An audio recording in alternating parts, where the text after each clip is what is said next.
Assalamualaikum warahmatullahi wabarakatuh. Jumpa lagi dengan saya Yulia di channel Pusaran Misteri, channel yang bercerita tentang kisah horor, mistis, misteri, dan seram. Dan untuk kali ini saya akan melanjutkan kisah Ngunduh Jiwo yang ke-9.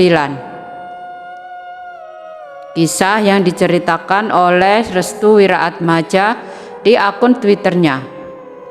Dan bagi teman-teman yang ingin membacanya secara langsung, bisa kunjungi linknya di kolom deskripsi di bawah ini. Langsung saja kita simak ceritanya bersama saya, Yulia.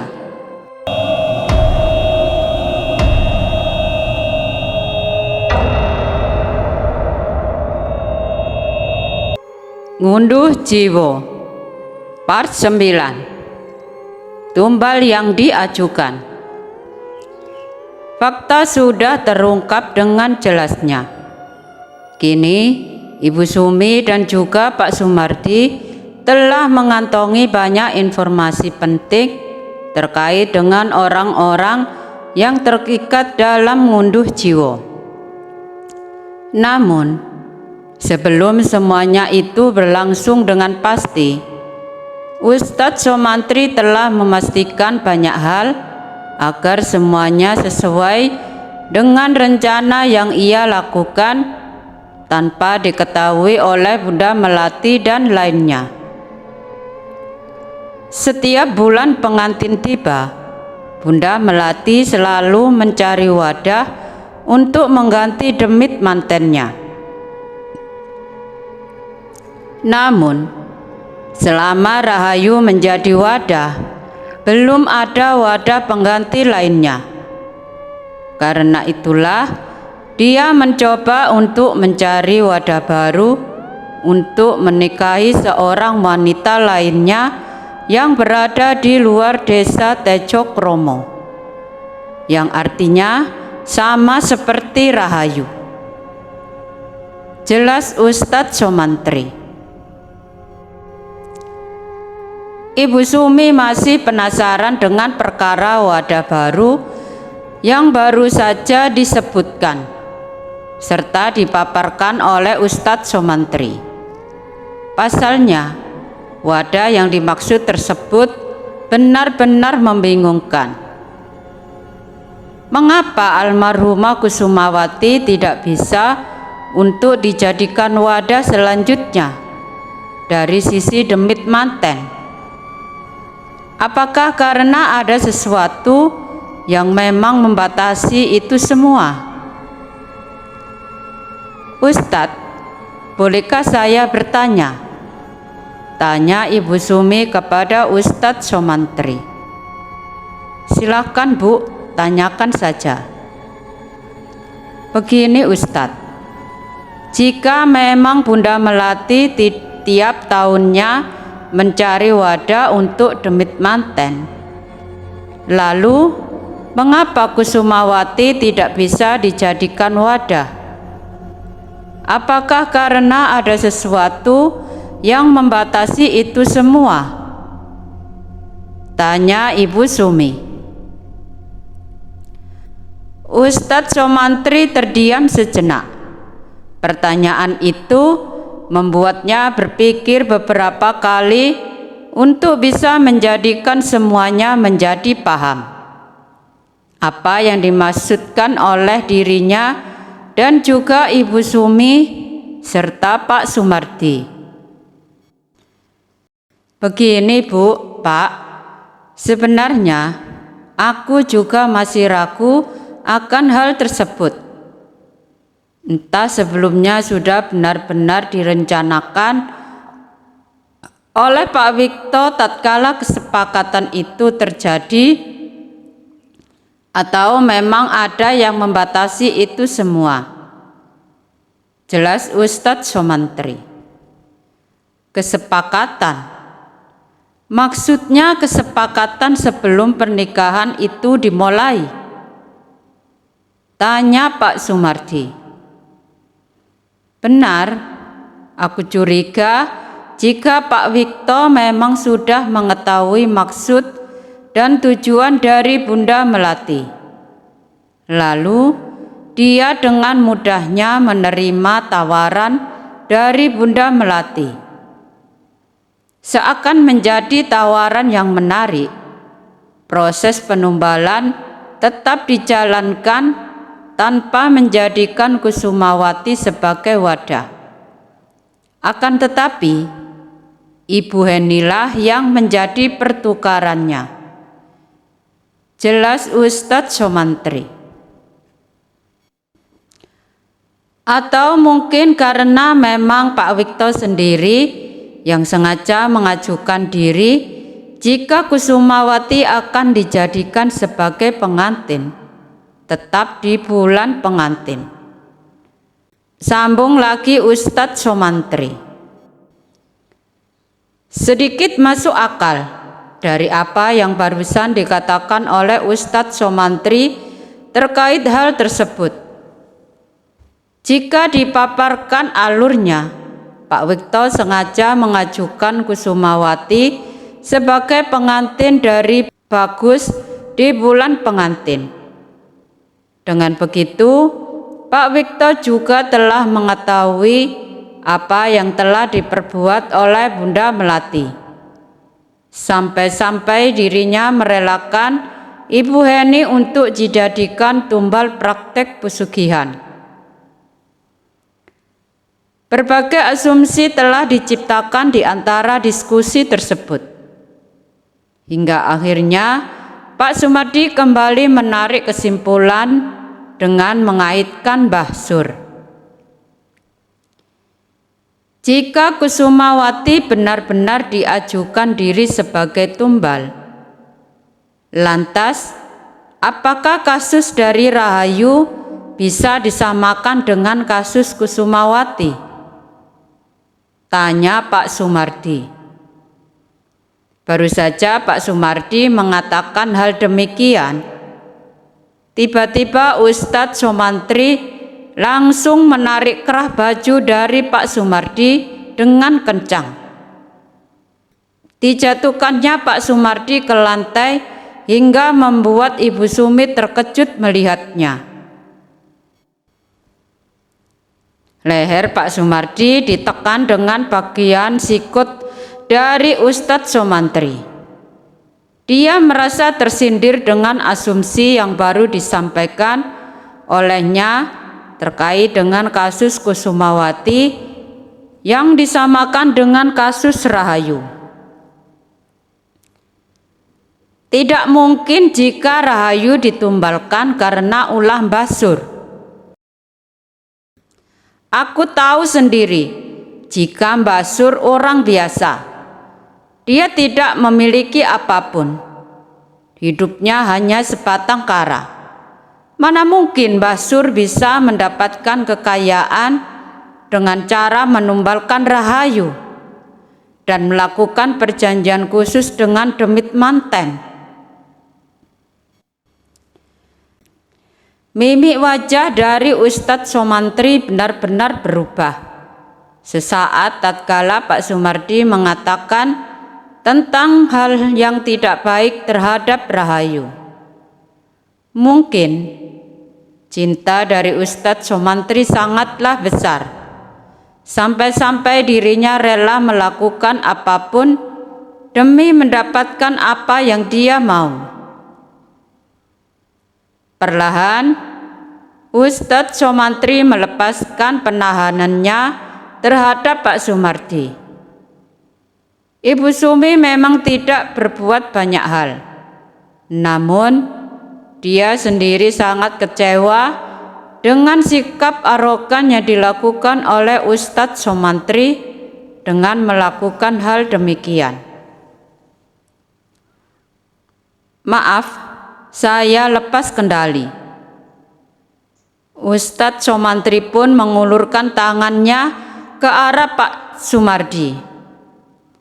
Akan tetapi, Pak Sumardi sendiri tidak mau menerimanya. Ia lebih memilih untuk bangun sendiri dan kembali terduduk sembari menatap tajam ke arah Ustadz Somantri. Mungkin sampai di sini saja. Kau boleh pulang. Jelas Pak Sumardi.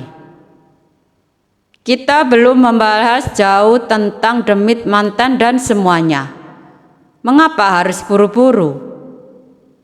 Tanya Ustadz Somantri. Aku tidak memerlukan orang yang mudah tersulut amarah. Jika kenyataan yang terjadi itu benar adanya. Maksudmu, kau menyamakan kematian dari Rahayu sama dengan Kusumawati. Mereka berdua sama-sama tumbal yang diajukan oleh orang tuanya.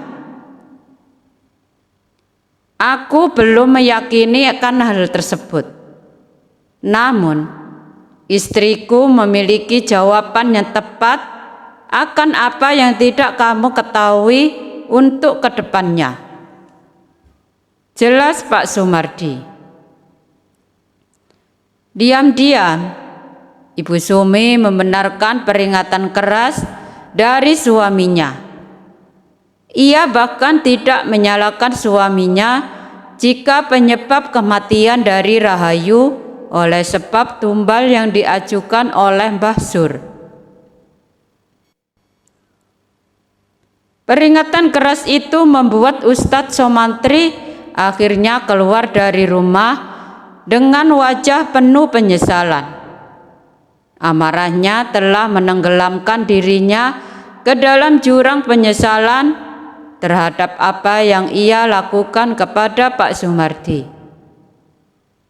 Sedangkan Pak Sumardi, dia masih memegangi lehernya yang sempat ditekan kencang oleh Ustadz Somantri.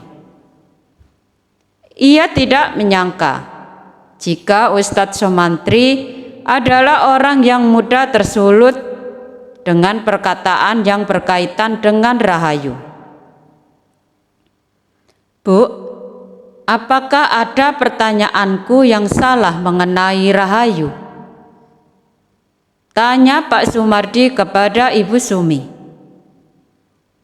Sembari memegangi kedua tangan Pak Sumardi, Ibu Sumi menatap wajah suaminya dengan tatapan yang penuh perhatian.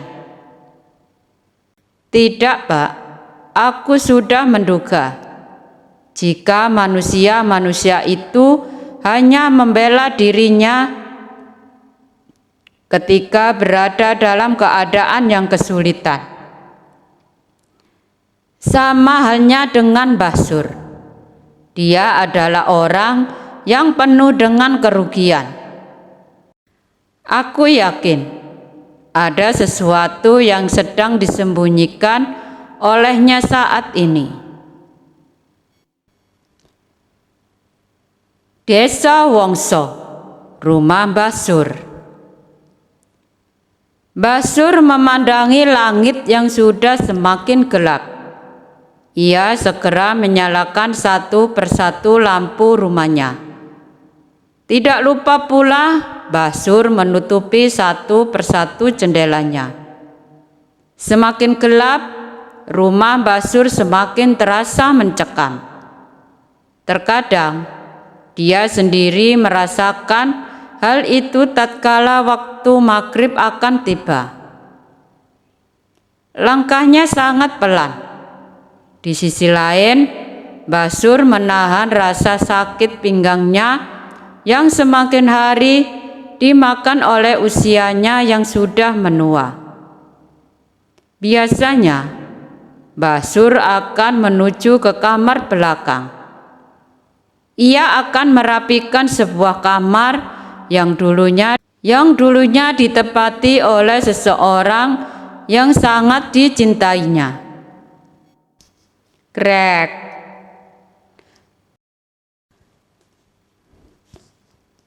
Mbah Sur membuka pintu kamar anaknya, yaitu Rahayu. Perlahan ia menyalakan lampu kamar anaknya. Di kamar tersebut, Mbah Sur masih sangat ingat jika anaknya sedang mengenakan pakaian pengantin untuk terakhir kalinya. Namun, perlahan-lahan Mbah Sur ingin melupakan kenangan tersebut. Ia bahkan harus menelan pahit akan kenyataan yang sudah terjadi tatkala anaknya sendiri telah sirna di hadapannya saat ini. Di ruangan anaknya, Mbah Sur telah mendesainnya menjadi ruangan pengantin lengkap dengan kelambu putih yang menutupi amben tempat tidurnya. Di bawah amben tersebut, Mbah Sur biasa menyediakan berbagai macam sesajen yang ia harus sediakan tiap harinya demi ketenangan anaknya. Mbah Sur merapikan tempat tidur anaknya. Namun, dirinya merasa ada yang janggal tatkala hendak menyentuh sprei dari kasus milik anaknya yang sudah tidak terpakai selama 1 tahun ini. Di beberapa titik tertentu, Mbah Sur melihat ada noda merah seperti darah. Lalu, dia juga menemukan beberapa buah bunga melati yang sudah ada di kasur milik anaknya tersebut.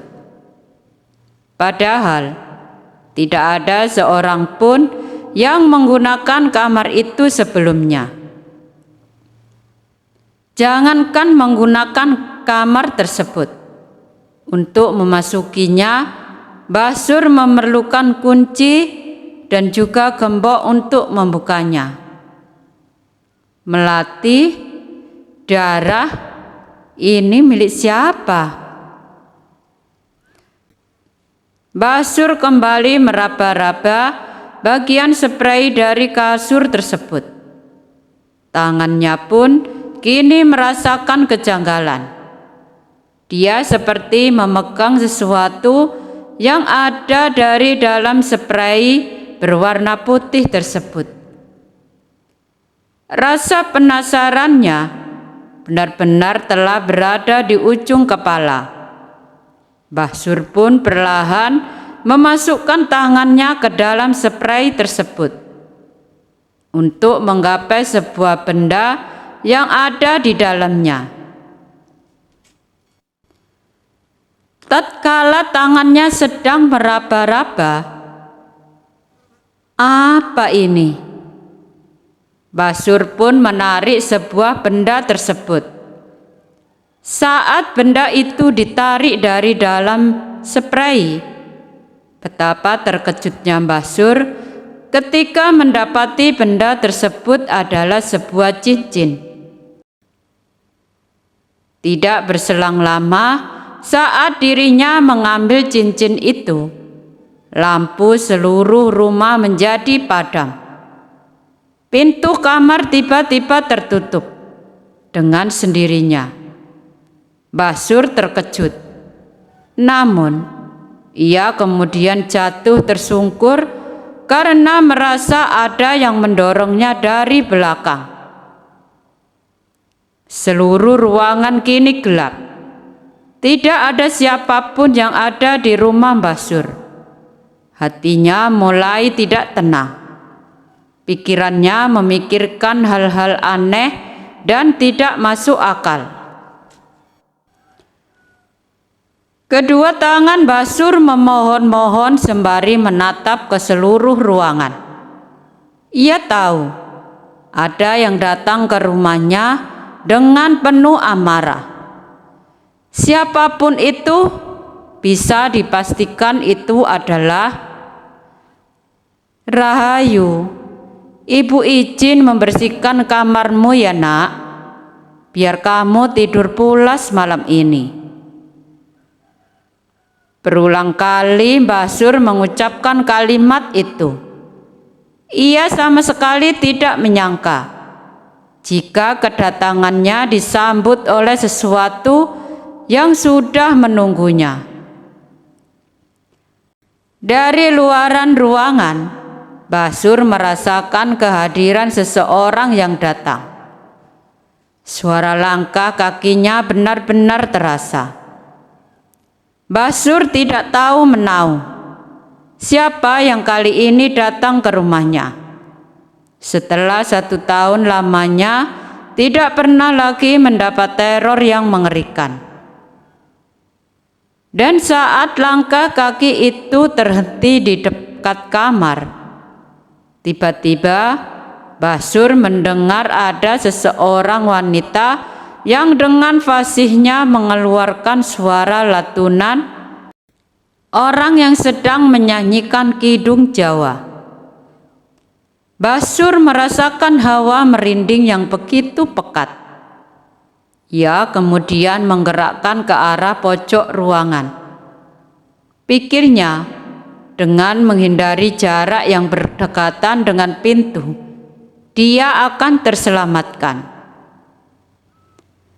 Selepas kidung Jawa itu selesai dinyanyikan, wanita tersebut tertawa lirih dengan tawaan yang benar-benar mengerikan.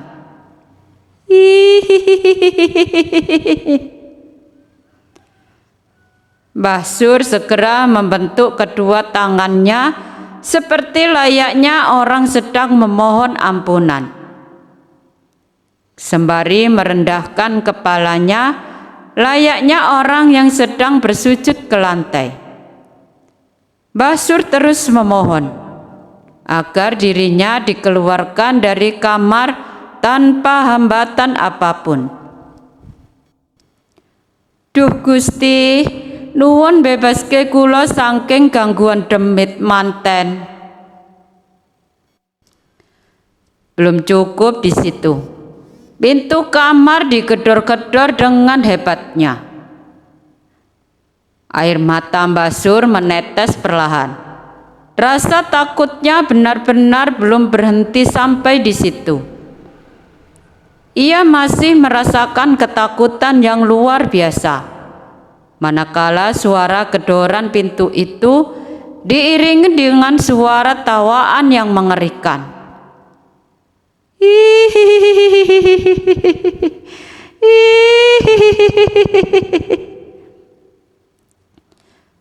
Basur berteriak minta ampun. Dia memohon untuk meminta ampun dan membiarkannya lari dari gangguan tersebut. Namun, gangguan belum cukup sampai di situ. Seluruh barang-barang yang ada di sekitaran ruangan Rahayu mendadak jatuh dengan sendirinya. Basur berkali-kali tertimpa barang-barang yang ada di sekitarannya. Sampai-sampai dirinya tidak mengetahui harus bagaimana lagi untuk bisa lari dari ruangan itu. Sembari menangis, Basur berteriak minta tolong. Akan tetapi, suara pintu dan juga tawaran wanita itu masih benar-benar terasa jelas dan bertujuan menahan Basur untuk berada di ruangan itu sendiri. Hingga akhirnya pintu itu terbuka dengan sendirinya. Bersamaan dengan terbukanya pintu, lampu rumah kembali menyala. Akan tetapi, Basur mendengar seseorang yang sedang menangis dari luaran. Suara tangisannya mirip dengan suara seseorang yang ia kenal. "Rahayu?" tanya Basur saat dirinya melihat seorang wanita sedang terduduk di luar ruangan dengan mengenakan pakaian pengantin. Hati Basur sedikit ragu. Awalnya, dia tidak ingin mendekatkan diri ke arah wanita tersebut, karena ia tahu jika Rahayu sudah meninggal dunia. Akan tetapi, sifat keibuannya benar-benar telah membutakan pikirannya sendiri. Mbah Sur nekat mendekatkan tubuhnya dengan berjalan tertatih-tatih ke arah wanita tersebut. "Rahayu, simak kangen, Duk." Wanita itu terus menangis. Dia menutupi wajahnya dengan kedua tangannya, seakan-akan menjadi sebuah tangisan yang memilukan bagi wanita tersebut. Namun, Mbah Sur yang sudah berada dekat dengan wanita yang diyakininya sebagai Rahayu itu, terus memberikan kalimat-kalimat pengungkapan rasa rindunya terhadap seorang anak yang sangat dicintainya. "Duk, itu kamu kan? Rahayu anakku." Saat Mbah Sur sudah berada dekat dengan wanita itu, tiba-tiba tangisan wanita itu berubah menjadi suara tawaan yang mengerikan. Mbah Sur kaget. Dia kemudian menghindar dan mundur beberapa langkah. "Sido kangen aku pora, Mak?" Dan wanita itu langsung membalikkan wajahnya ke arah Mbah Sur. Wajahnya sangat mengerikan. Seluruhnya menghitam dengan senyuman yang menyerengai. Urat-uratnya terlihat dengan jelas. Ia berjalan sembari menari-nari ke arah Mbah Sur dengan kedua tangannya memegang bunga melati. Lantai mendadak menjadi bau amis. Muncul cairan yang berasal dari tubuh si sosok demit manten itu. Warnanya merah kehitaman, berbau sangat busuk dan anyir. Ternyata cairan itu bersumber dari bagian kemaluannya. "Mak, sido kangen aku apa ra?"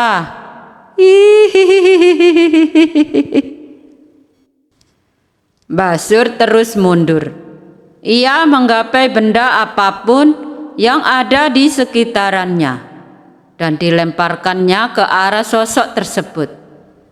Akan tetapi, tenaganya benar-benar tidak ada sama sekali. Mbah Sur tidak bisa berbuat apa-apa. Saat yang bersamaan, senyuman demit manten itu menghilang bersamaan dengan tertutupnya pintu dan lampu di seluruh rumah kembali padam dengan sendirinya. Sosok tersebut merangkak ke arah Mbah Sur dengan cepatnya dan menggapai tubuh Mbah Sur. Lidahnya yang panjang langsung menjilati leher Mbah Sur. "Rahayu, kowe wis mati, Nduk." Demit manten itu langsung menatap ke arah Mbah Sur. Dan secara bersamaan, Mbah Sur juga menatap ke arah demit manten itu. "Aku minta maaf, Nak." Lampu kembali menyala dengan sendirinya. Tidak ada suara atau apapun yang terjadi setelahnya. Sementara itu, JK sedang membersihkan kamar ibunya. Ia membereskan spray dan lain-lainnya. Pintu rumah yang semula tertutup kini terbuka bersamaan dengan suara seorang pria yang berjalan sempoyongan. "JK, ambilkan minum." JK tahu bapaknya datang dalam keadaan mabuk. Entah lingkungan buruk apa lagi yang membawa bapaknya itu menjadi pribadi yang sangat berbeda semenjak kematian Kusumawati dan juga Ibu Heni. Hanya saja JK tidak berani untuk berbuat apa-apa.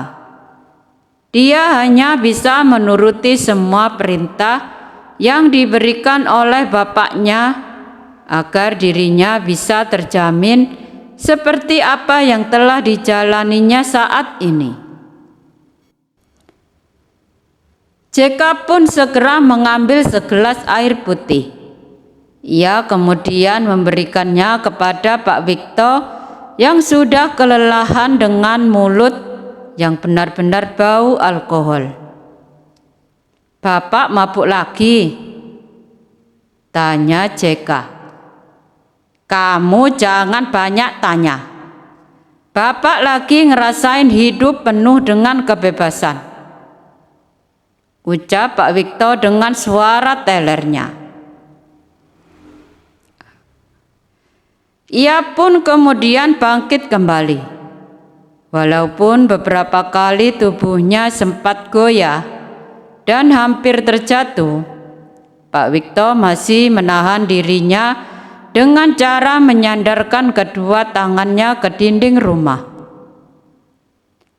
Pak Wikto menuju ke belakang rumah. Pikir JK, bapaknya ingin buang air kecil. JK pun kembali menuju ke kamar ibunya. Saat di mana dirinya menutup pintu kamar ibunya dan kembali membereskan ruangan, JK mendengar suara aneh di luaran. Ia mendengar seperti ada suara orang yang sedang mengesot di lantai. Sret, sret, sret. JK pun langsung terdiam sejenak. Ia seperti terganggu dengan suara aneh yang baru saja pertama kali ia dengar itu. Kok ada suara orang ngesot ya? Akan tetapi, suara itu tidak lama. Suara itu langsung menghilang. Yang terdengar adalah ocehan aneh dari bapaknya yang berada di kamar mandi. Pak Wikto yang masih dalam keadaan mabuk mulai mengoceh hal yang tidak-tidak. Ia bernyanyi-nyanyi sembari memainkan alat kelaminnya yang kebetulan sedang buang air kecil. Namun, ia langsung terdiam saat pintu kamar mandi digedor dengan kencangnya dari luaran. Pak Wikto pun terkejut. Ia rasa gedoran itu berasal dari anaknya, yaitu JK. Akan tetapi, ia juga merasa itu tidak mungkin. Pak Wikto sangat mengenali anaknya yang benar-benar tidak akan melakukan hal demikian kecuali dalam keadaan hati yang sedang marah. "JK, goblok, bikin kaget saja." Pak Wikto pun kembali melanjutkan nyanyiannya. Kali ini, dia seperti merasakan berada di puncak kenikmatan. Pasalnya, alat kelaminnya seperti ada yang memeganginya dan perlahan-lahan membuat sebuah ritme yang mengarah kepada hayalan semata. Enak banget. Pak Wikto belum sadar. Tidak ada satupun orang yang berada di kamar mandi. Ia baru menyadari saat JK memanggil namanya dari kejauhan. "Pak, Bapak manggil JK?" Pak Wikto langsung tersadarkan. Ia kemudian menatap ke arah bawah dan melihat sosok istrinya yang sudah meninggal dunia sedang memegangi alat kelaminnya. "Setan!" Pak Wikto kemudian kabur dari kamar mandi dan berlari hingga dirinya tidak memikirkan apapun lagi. Jeka yang melihat bapaknya sedang berlari tanpa memakai celana dan pakaian dalam, langsung bertanya-tanya, "Pak, Bapak kenapa?" "Jeka, di kamar mandi ada ibumu. Ibu kamu barusan datang ke kamar mandi. Dia mainin alat kelamin Bapak." Jeka langsung teringat dengan suara kesotan tersebut. Apa jangan-jangan suara itu dihasilkan dari sosok ibunya yang mendatangi rumah? Satu hari sebelum pesta pernikahan, seperti biasa, Pak Sumardi dan Ibu Sumi kembali mencari informasi terkait dengan hal-hal yang selama ini ingin diketahuinya, baik yang berhubungan dengan Bunda Melati, ngunduh jiwa, ataupun kepada korban-korbannya. Menurutnya, masih banyak sekali hal-hal yang belum diketahuinya, salah satunya tentang kematian misterius dari Rahayu. Jika kematian dari Kusumawati bisa dipastikan karena keterkaitan Pak Wikto di kubu Bunda Melati. Namun, Ibu Sumi masih mencari-cari akan informasi terkait dengan kematian dari Rahayu yang belum terungkap motifnya. Kali ini, Pak Sumardi dan Ibu Sumi mengunjungi sebuah kantor desa Wongso. Tujuannya adalah mencari data terkait dengan seorang wanita yang bernama Suryani atau Mbah Sur. Dia ingin tahu apa saja yang dimiliki oleh Mbah Sur. Apakah Mbah Sur benar-benar orang yang sama seperti Pak Wikto? Apakah Mbah Sur memiliki banyak ladang dan sengaja menyembunyikannya dari masyarakat luas? Termasuk juga informasi terkait dengan Mbah Sur selama 1 tahun yang sudah berjalan ini. Saat Ibu Sumi dan Pak Sumardi menanyakan kepada salah satu orang yang bertugas di kantor desa Wongso, ia terkejut dengan fakta yang benar-benar terjadi di lapangan.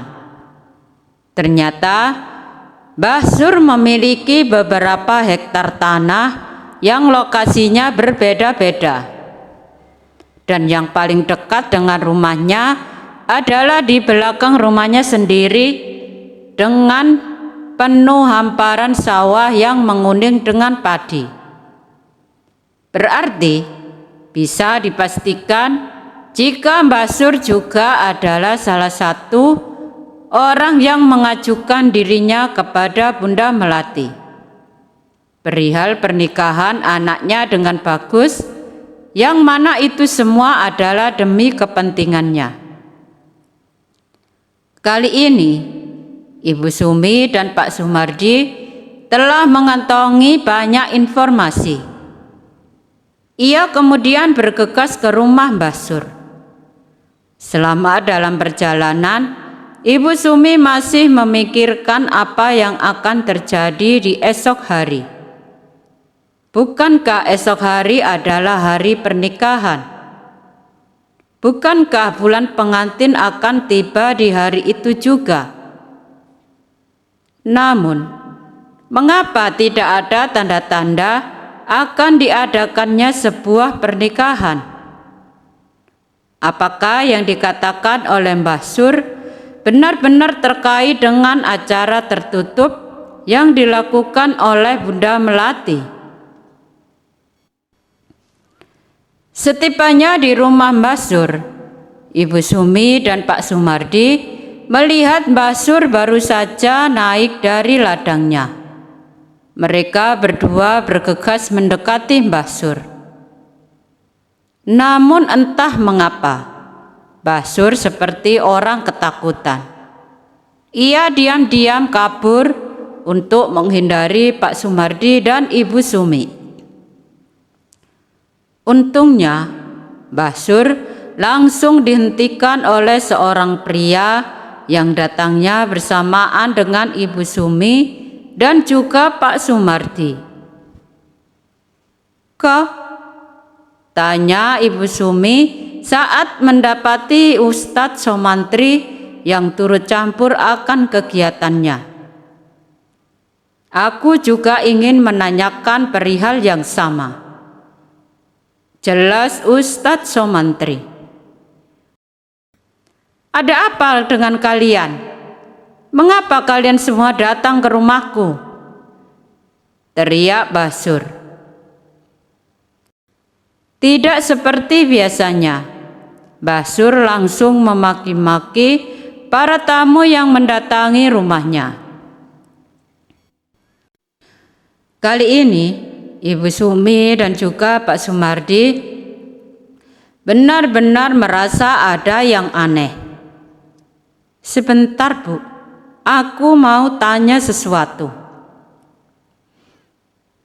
jelas Ustadz Somantri. Basur pun langsung terdiam. Ia kemudian meminta kepada lainnya untuk masuk ke dalam rumah. Basur yang merasa ketakutan pun menghindari kontak mata dengan Ibu Sumi dan juga Pak Sumardi. Ia memilih untuk menundukkan kepalanya ke bawah. "Bu, aku ingin bertanya terkait Rahayu." "Apa yang ingin kau tanyakan, Mantri? Bukankah Rahayu menjadi tumbal dari kejahatan Bunda Melati?" "Tapi bukan itu yang aku tanyakan," jelas Ustadz Somantri. Ibu Sumi langsung mendekatkan wajahnya ke arah Basur. Kali ini Ibu Sumi tidak takut dengan ancaman yang keluar dari mulut wanita tua bangka itu. "Jawab sejujurnya, Mbah. Apakah kau sengaja menjual jiwa anakmu kepada Bunda Melati untuk dijadikan wadah dari demit manten?" Dek, tubuh Basur langsung bergetar. Ia dipenuhi ketakutan, tangannya terlihat bergerak-gerak seperti orang yang sedang kedinginan, bergetar dan tidak tahu harus berbuat apa. Ibu Sumi menyadari reaksi itu adalah reaksi kebenaran. Jika seorang yang ditugaskan menjawab tidak bisa memberikan alasan yang logis, karena tekanan dari pikiran dan juga hati kecilnya. "Ibu Sumi?" tanya Ustadz Somantri. Mantan calon mertuamu tidak bisa menjawabnya. Itu menandakan dia sengaja menjual Rahayu untuk kepentingannya sendiri, jelas Ibu Sumi. "Dari mana kau tahu? Jangan seenaknya memberikan asumsi terkait Rahayu." Ibu Sumi pun mendekatkan wajahnya ke arah Ustadz Somantri. Kali ini wajahnya tidak memiliki perasaan ataupun emosi. Wajah dari Ibu Sumi hanya dipenuhi dengan fakta yang sudah lama disembunyikannya. "Tanyakan kepada mantan calon mertuamu itu, anak muda. Apakah dalam setahun dia mampu menambah tanahnya lagi? Apakah gubuk kecil ini mampu membeli berhektar-hektar tanah yang berada di beberapa tempat di Desa Wongso? Jika bukan karena bisnis dengan iblis melati itu, lalu dengan apa orang tua seperti dia mampu membelinya? Ustadz Somantri langsung mengarahkan wajahnya ke arah Mbah Sur. Ia tidak menyangka jika Mbah Sur memiliki banyak tanah setelah kematian Rahayu. Hal ini menunjukkan baik Mbah Sur ataupun Pak Wikto, keduanya adalah orang-orang yang sama mengajukan dirinya sebagai pelaku yang menjual anaknya ke Bunda Melati untuk nantinya dijadikan sebagai tumbal dari demit manten. Sementara itu, Bagus sedang mengunjungi rumah Cici. Kali ini dia sedang berduaan di kamar. Keduanya sudah dalam keadaan telanjang bulat. Besok kau akan menikah dengannya. Itu hanya syarat, sayang. Tapi apakah setelah itu Dini akan mati? Kita akan melakukan ritual itu dengan cepat. Ternyata Bagus dan Cici adalah orang yang selama ini menjadikan wanita-wanita yang ada di seluruh desa untuk dijadikan tumbal. Demikianlah kisah Ngunduh Jiwo part 9. Bagi teman-teman yang baru saja bergabung, silakan like, komen, dan share video ini. Dan jangan lupa juga klik tombol subscriber-nya. Dan untuk mendengarkan kisah-kisah selanjutnya, bisa klik tombol lonceng notifikasinya. Sekian dari saya, sampai jumpa di kisah selanjutnya. Akhirul kalam, wassalamualaikum warahmatullahi wabarakatuh.